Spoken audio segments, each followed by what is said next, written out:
I love a good crunchy granola. It's one of my favorite foods when I'm looking for a quick and healthy snack to munch on, or something tasty to pair with a bowl of yogurt, cereal, chia pudding, or overnight oats.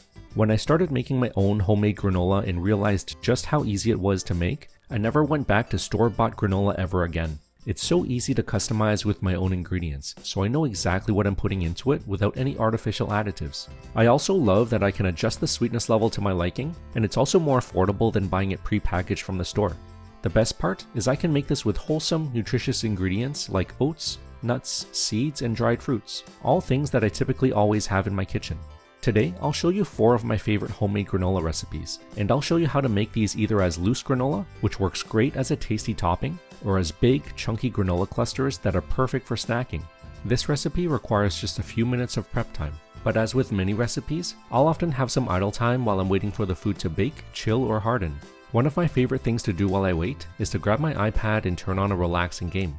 And that brings me to the sponsor of today's video, June's Journey. June's Journey is a hidden object game that's perfect for anyone who loves puzzles and solving mysteries. You'll be transported back to the glamorous 1920s where you'll help our hero June Parker solve the mystery of her sister's murder. Your job is to find hidden objects in each scene that'll earn you clues to uncover her family's secrets and help her solve this murder mystery. This game is full of beautiful graphics and stunning artwork. You'll follow a thrilling storyline with rich characters and jump from exotic islands to luxurious estates. As you earn more rewards, you get to unlock beautiful furniture, designs, and decorations to fill your mansion with. I find this game both fun and super relaxing to play after a long, busy day. And as I said before, it's a great way to spend 20 or 30 minutes while you're waiting for the oven timer. The best part is you can download this game and play for free. Just click the link in the description box below or scan the QR code that you see on screen. June's Journey is available on Android and iOS mobile devices, so you can play on your phone or tablet, as well as on PC through Facebook games. Again, thank you to June's Journey for sponsoring today's video. Now let's get back to the recipes. First, I'm going to show you a basic formula for any good granola recipe. To start, we'll need rolled oats as our base. Rolled oats work best here because of how well they keep their shape during baking. Then, we're going to need a sticky sweetener. I find that maple syrup produces a looser granola, while honey works better for making those big, chunky granola clusters. Then we'll need a neutral oil to make our granola crisp up. You can use melted coconut oil, olive oil, or avocado oil here. And lastly, some mix-ins. You can use nuts, seeds, dried fruits, chocolate chips, whatever you like. Let's get into the recipes. Our first recipe is an easy and delicious maple walnut raisin granola. First, in a large bowl, let's combine 2 cups of rolled oats, half a cup of chopped walnuts, a quarter cup of sunflower seeds, half a teaspoon of ground cinnamon, and a quarter teaspoon of salt. You can also feel free to use whatever nuts and seeds you like. Give these dry ingredients a good mix. Then for our wet ingredients, let's add a quarter cup of maple syrup, a quarter cup of melted coconut oil, and half a teaspoon of vanilla extract. Give everything a stir until all the dry ingredients are well coated. Let's then grab a baking sheet, line it with parchment paper, and pour our mixture right onto the sheet. Spread it out and flatten it with a spatula.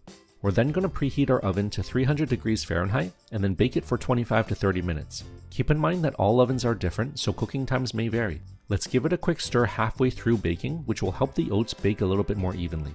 Take it out when it's ready. It should be a light golden color, but not burned. For our mix-ins, let's add half a cup of raisins right on top. Let the granola cool down on the baking sheet untouched for at least 30 to 40 minutes. It's important to just leave it alone and let it fully cool down to give it time to harden.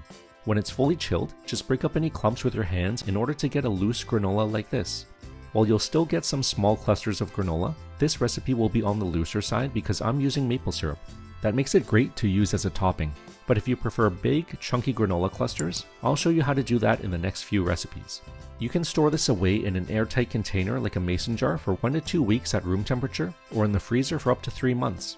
I personally like using these wide-mouth mason jars, which come in many different sizes. They've got an airtight lid that gives a great seal and look great on my kitchen counter. Feel free to check them out in the video description below. Each recipe will yield about 4 cups of granola, but you can double up the ingredients if you want to make a larger batch. Just make sure to use a big enough baking sheet to spread the granola out on. Our next recipe is this chunky and tasty apricot coconut almond granola. In a large bowl, let's combine 2 cups of rolled oats, half a cup of sliced almonds, a quarter cup of pumpkin seeds, half a cup of shredded coconut flakes, and a quarter teaspoon of salt. Again, you can substitute the nuts and seeds for whatever you like. Give it a good mix. Then let's add a quarter cup of honey.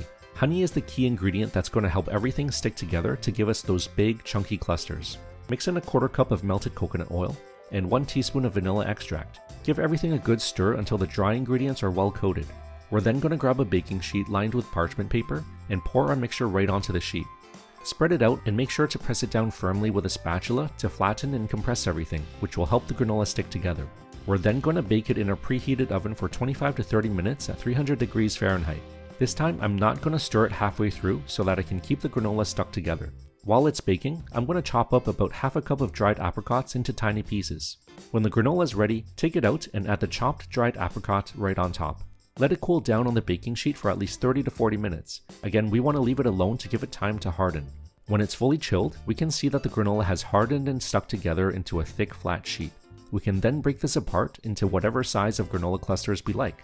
They should break apart into perfectly crunchy and brittle pieces like this. As a quick tip, if you find that your granola still doesn't stick together into chunky clumps, you can add 1 egg white to your mixture before baking. Make sure to whisk it thoroughly, and this will help the ingredients bind together during baking.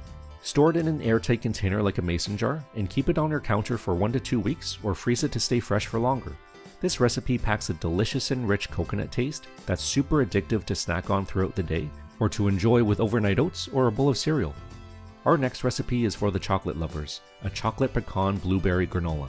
In a large bowl, let's combine 2 cups of rolled oats, 3 tablespoons of cocoa powder, half a cup of chopped pecans, 1 tablespoon of ground flaxseed, 2 tablespoons of hemp hearts, and a 1/4 teaspoon of salt. Again, you can instead use whatever types of nuts and seeds you like. Give it a good mix. Then let's add 1/3 of a cup of honey, a 1/4 cup of olive oil, and half a teaspoon of vanilla extract. Give it a good stir until the dry ingredients are well coated. Let's then grab a baking sheet lined with parchment paper and pour our mixture right onto the sheet.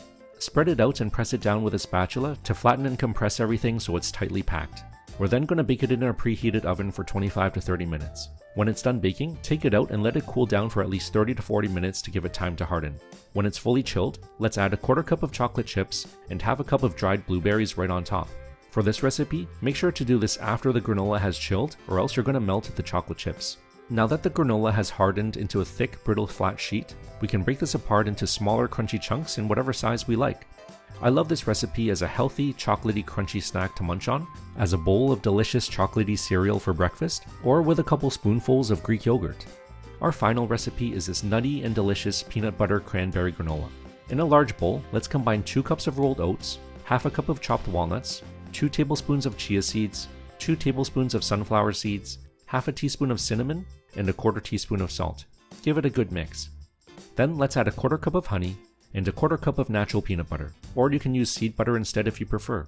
Make sure it's the runny and drippy kind so that it can be easily stirred in. Then add 2 teaspoons of avocado oil and 1 teaspoon of vanilla extract. Give it a good mix until everything is well coated. Let's then grab a baking sheet lined with parchment paper and pour our mixture right onto the sheet. Spread it out and press it down with a spatula to flatten and compress. We're then going to bake this in a preheated oven for 25 to 30 minutes.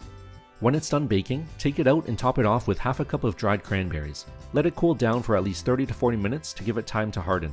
After the granola has fully chilled and hardened into a thick, brittle sheet, we can break it apart into smaller pieces in whatever size we like.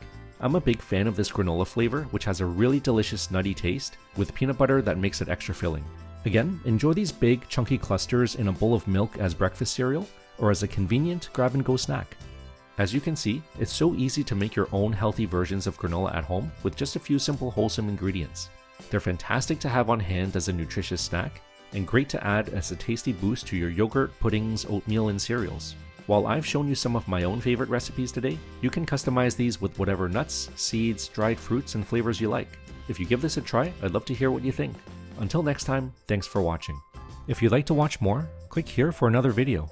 And if you enjoy my content, I'd really appreciate if you leave a like, comment, and subscribe to my channel. Thanks for watching.